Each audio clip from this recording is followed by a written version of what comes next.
14 avril 1127. Charte de Guillaume Cliton. Archives de Saint-Omer, traduit du latin.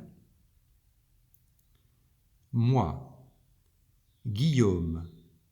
comte des Flamands par la grâce de Dieu, ne voulant pas m'opposer à la requête des bourgeois de Saint-Omer, d'autant moins qu'ils ont accueilli avec empressement mes prétentions au comté de Flandre, et qu'ils se sont toujours conduits envers moi avec plus de loyauté et fidélité que les autres Flamands,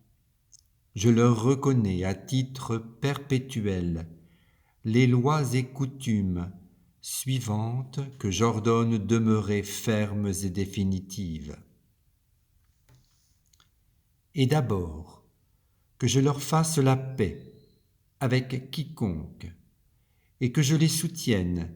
et défende comme des hommes, sans mal engin, et que je leur reconnaisse le jugement régulier des échevins contre tout homme et contre moi-même, et que j'institue pour ces échevins une liberté égale à celle des échevins les plus privilégiés de mes terres. Si un bourgeois de Saint-Omer a prêté à quelqu'un son argent et que, spontanément, devant les hommes légitimes et héritables dans sa ville, l'emprunteur a reconnu que, si au jour convenu, il n'a pas rendu l'argent, on puisse l'arrêter, lui ou ses biens, jusqu'à complète restitution. S'il refuse de payer ou s'il nie cette convention, et qu'il en soit convaincu par le témoignage de 2 échevins ou de 2 jurés, qu'il soit détenu jusqu'à l'acquittement de sa dette. Si quelqu'un est accusé par quelqu'un en matière ecclésiastique, et qu'il ne sorte pas de la ville de Saint-Omer pour aller ailleurs comparaître en justice, mais que, dans la ville même, devant l'évêque ou son archidiacre, ou devant le curé, justice soit faite par le jugement des clercs et des échevins, et qu'ils ne répondent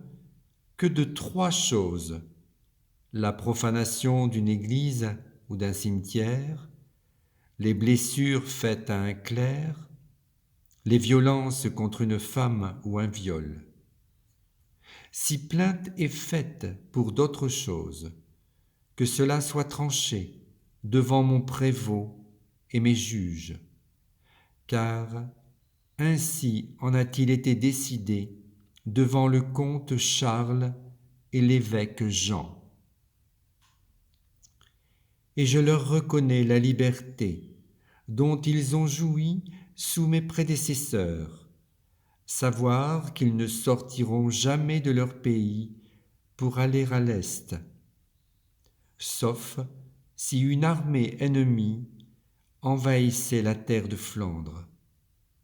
Alors, ils devront me défendre, moi et ma terre.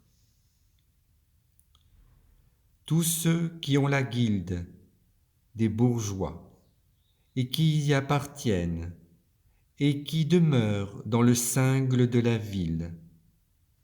je les fais tous libres de ton lieu au port de Dixmude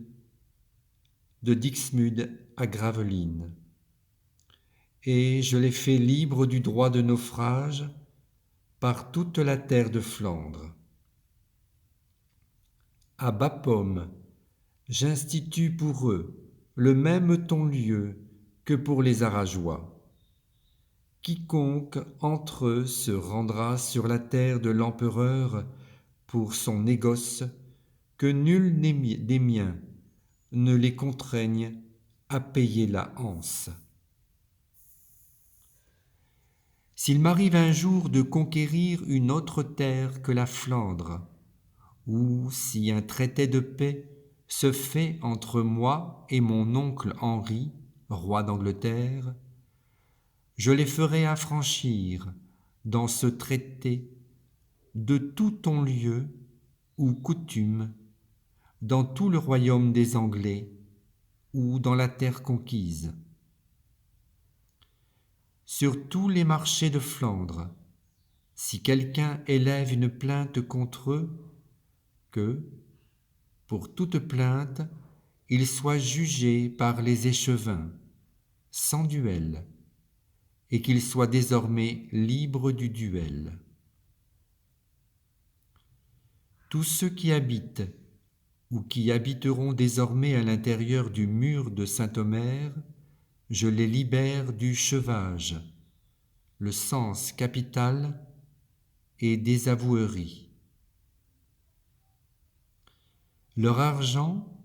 qui leur a été enlevé après la mort du comte Charles et qui leur est encore retenu, à cause de leur fidélité envers moi, ou je le leur ferai rendre dans l'année et je reconnaîtrai que justice soit faite par le jugement des échevins. En outre, ils ont requis le roi de France et Raoul de Péronne d'être libres de tout ton lieu, travers et passage en tout endroit de leur terre, où qu'ils viennent, je veux que cela leur soit reconnu. Quant à leur commune, j'ordonne qu'elle subsiste telle qu'ils l'ont juré, et je n'autorise personne à la dissoudre, et je leur reconnais tout droit et justice régulière, ce qu'il y a de mieux dans ma terre, en Flandre. Et je veux que, comme les meilleurs et les plus libres bourgeois de Flandre, ils soient désormais libres de toute coutume. Je n'exige d'eux aucun scot, aucune taille, aucune demande de leur argent. Ma monnaie de Saint-Omer, dont je retirerai 30 livres par an, est tout ce que je dois y avoir. Je l'institue pour la réparation de leurs dommages et pour le profit de leur guilde. Que les bourgeois fixent une monnaie bonne et stable pendant toute leur vie, pour le profit de la ville.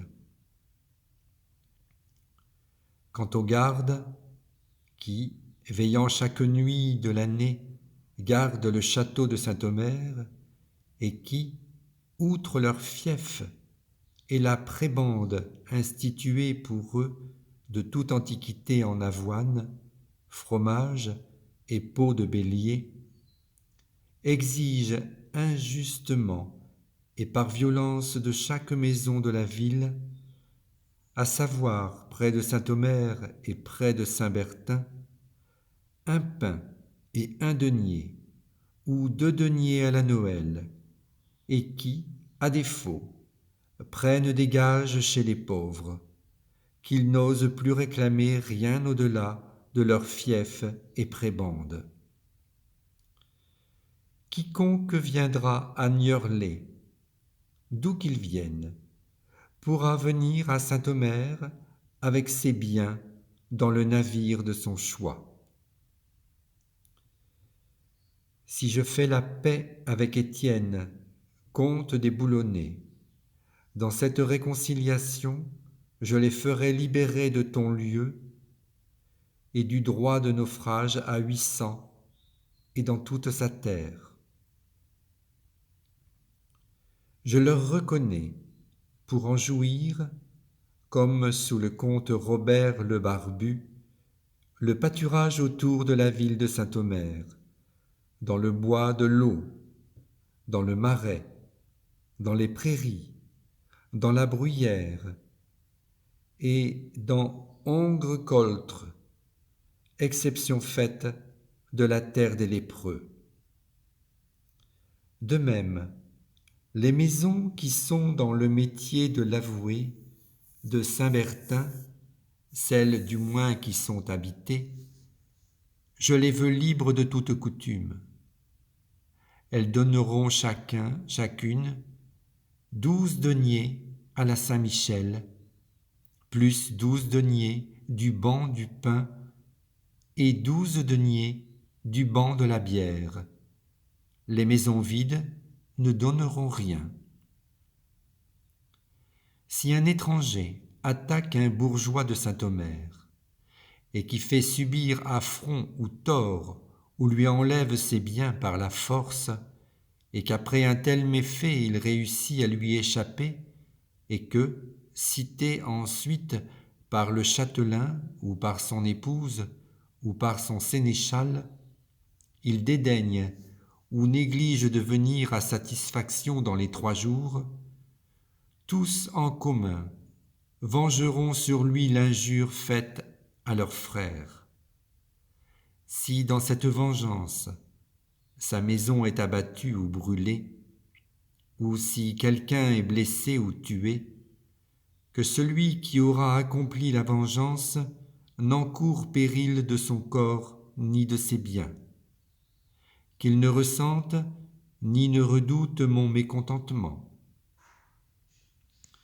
Et si celui qui a commis le méfait est pris en flagrant délit, il sera jugé sur le champ selon les lois et coutumes de la ville et puni suivant la gravité du cas, savoir œil pour œil, dent pour dent, tête pour tête. Quiconque aura troublé ou molesté un des bourgeois de Saint-Omer à l'occasion de la mort d'Eustache de Steenvoorde, qu'il soit regardé comme complice de la trahison et de la mort du comte Charles, car c'est par fidélité envers moi qu'a été fait tout ce qui a été fait contre lui. Et ainsi que je l'ai juré et que je l'ai donné à ma foi, je veux les réconcilier avec ses parents et leur faire la paix avec eux. À maintenir cette commune, à faire observer les coutumes et conventions susdites, s'obligèrent donc, par leur foi et par leur serment, Louis, roi des Français, Guillaume, comte de Flandre, Raoul de Péronne, Hugues Candaven, le châtelain Oston et son frère Guillaume, Robert de Béthune et son fils Guillaume, Anselme de Hédin, Étienne, comte de Boulogne, Manassé, comte de Guînes, Gauthier de Lillers, Baudouin le Gand, Yvain, son frère, Roger, châtelain de Lille, et son fils Robert, Race de Grave, Daniel de Temremonde, Élie de Saint-Saëns, Henri de Bourbourg, l'avoué Eustache et Arnoux son fils, le châtelain de Gand, Gervais de Bruges, le sénéchal Pierre, Étienne de Seninghem. Ce privilège a été confirmé et ratifié et sanctifié par la foi et le serment, par le comte Guillaume et les susdits barons, l'an de l'incarnation 1127, le 17 des calendes de mai, le jeudi, fête des saints Tiburce et Valérien. J'ai reconnu et donné à mon homme, Guillaume le Gros, la seigneurie des maisons qu'il possède dans le métier de Saint-Bertin.